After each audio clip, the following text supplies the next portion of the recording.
rules copy this is available in the public domain, or you can take a copy from us. This is available. This includes procedure for implementation of the rule of reservation. Okay, నేను చాలా స్పష్టమైన హామీ ఇస్తున్నా. ఇప్పుడు మేము 2011 census మేరకు మరి 15% reservation group 1, 2 and 3 divide చేసినాము. 2026లో వచ్చే సెన్సస్ మేరకు ఎస్సీ రిజర్వేషన్స్ ఎంత పెరిగితే ఆ స్థాయిలో ఈ రిజర్వేషన్స్ పెంచుతాము అనే స్పష్టమైన మాట కూడా ఇస్తున్నాము. మరి ఇందులో ఈ Jio number 10 dated 14th April దీని ప్రకారము we have laid down the rules for implementation of SC categorization. One is procedure for implementation of the rule of reservation. ఇది దాని ప్రకారం ఏ విధంగా 1% చేస్తాము, 9% చేస్తాము, 5% చేస్తామని కూడా ఇవ్వడం జరిగింది. అదేవిధంగా రిజర్వేషన్ ఫర్ ఉమెన్, మళ్ళీ ఎస్సీ కేటగరైజేషన్లో రిజర్వేషన్ ఫర్ ఉమెన్ ఏ విధంగా జరుగుతుందని చెప్పి కూడా ఈ రూల్స్లో మెన్షన్ చేశాము.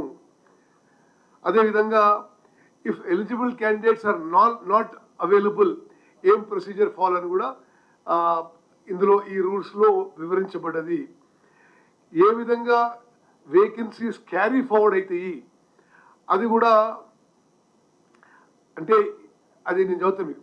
If no eligible SC candidates including women candidates belonging to any of the SCs referred to in clause A, B and C of section 3 of the act available, then the vacancy shall be carried forward as per the existing rules and shall not be filled up with a candidate belong to any other community other than the scheduled caste in accordance with the rules or the instructions issued by the government in this regard.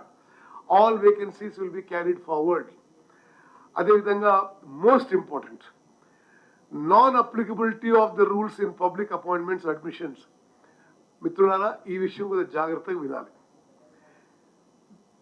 In the case of notifications of advertisements which have already been issued and not finalized for appointments in public service or admission into education institutions prior to the commencement of this act, ante ee roju kante mundu, these rules shall not be made applicable.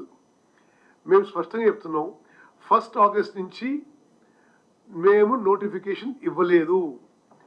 1st August కంటే ముందిచ్చిన నోటిఫికేషన్లో ఇది వర్తించదు. 1st August తర్వాత మేము ఇవ్వలేదు. ఈ రోజు నుంచి ఇచ్చే నోటిఫికేషన్స్లో భారీ స్థాయిలో ఈ రోజు నుంచి అన్ని డిపార్ట్మెంట్స్లో వేకెన్సీస్ నింపబోతున్నాము. అవన్నిటికీ ఎస్సీ కేటగిరైజేషన్ వర్తింపజేస్తాము. రేపే మేము చీఫ్ సెక్రటరీ అండ్ ఫైనాన్స్ డిపార్ట్మెంట్తో మీటింగ్ పెట్టి అన్ని డిపార్ట్మెంట్స్లో వేకెన్సీస్ చేసి నోటిఫై చేయబోతున్నాము. ఆ నోటిఫికేషన్కి ఎస్సీ కేటగిరైజేషన్ వర్తిస్తుంది. This is the rules for implementing. This is GO number 10. అదేవిధంగా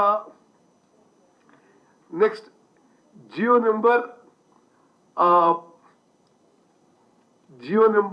99 dated dated A.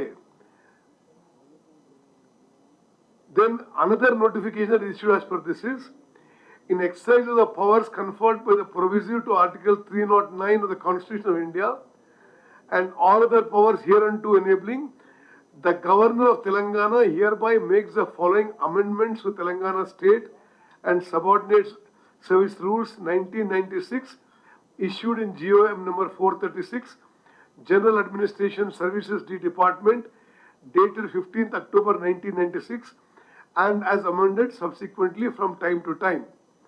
So, in all of the, whether it is roster points or all other issues, we will implement the SC categorization as per the GOs issued today. From this moment, it is the SC categorization will come into force. మీకు మాకు ఈ ఎక్సైజ్లో ఈ చారిత్రాత్మక ఘట్టంలో పాల్గొనడం it is our good fortune. Because నా సుదీర్ఘ ప్రజా జీవితంలో 6 సార్లు ఎమ్మెల్యేగా, ఎంపీగా, ఉమ్మడి ఆంధ్రప్రదేశ్లో మంత్రిగా, సపరేట్ స్టేట్లో మంత్రిగా, రాష్ట్ర కాంగ్రెస్ పార్టీ అధ్యక్షునిగా, పార్లమెంట్ సభ్యునిగా నేను అనేక సందర్భాల్లో శాసనసభలో, పార్లమెంట్లో, బయట అందరూ కూడా ఎస్సీ కేటగిరైజేషన్ మద్దతు పలికేవారు, అన్ని పార్టీల్లో పలికేవాడు. కానీ యాక్చువల్ ఇంప్లిమెంటేషన్ జరగకపోయేది. ఈరోజు చట్ట ప్రకారం, సుప్రీంకోర్టు ఆదేశాల ప్రకారం ఒక లీగలీ వ్యాలిడ్ ఎస్సీ కేటగిరైజేషన్ తీసుకురావడం, మరి ఆ గొప్పతనం ప్రస్తుత కాంగ్రెస్ ప్రభుత్వం, ముఖ్యమంత్రి రేవంత్ రెడ్డి గారు, ఉప ముఖ్యమంత్రి భట్టి విక్రమార్ గారు, ఈ క్యాబినెట్కి చెందిన విషయం కూడా నేను మీ అందరికీ మనవి చేస్తూ, ఇది తెలంగాణలో కాంగ్రెస్ పార్టీ సామాజిక న్యాయానికి కట్టుబడి ఉండడానికి మరొక నిదర్శనం. బీసీ క్యాస్ట్ సెన్సస్ చేసినాం, బీసీలకి రిజర్వేషన్స్ పెంచినాం, ఎస్సీ కేటగిరైజేషన్ చేసినాం. మరి మా ప్రియతమ నాయకుడు రాహుల్ గాంధీ గారి ఆదేశాల మేరకు తెలంగాణలో కాంగ్రెస్ పార్టీ, కాంగ్రెస్ ప్రభుత్వం అన్ని విధాలుగా సామాజిక న్యాయానికి కట్టుబడి ఉందని చెప్పి నేను మనవి చేస్తాను. ధన్యవాదాలు. పెద్దలు దామోదర్ గారు మాట్లాడుకుంటున్నారు.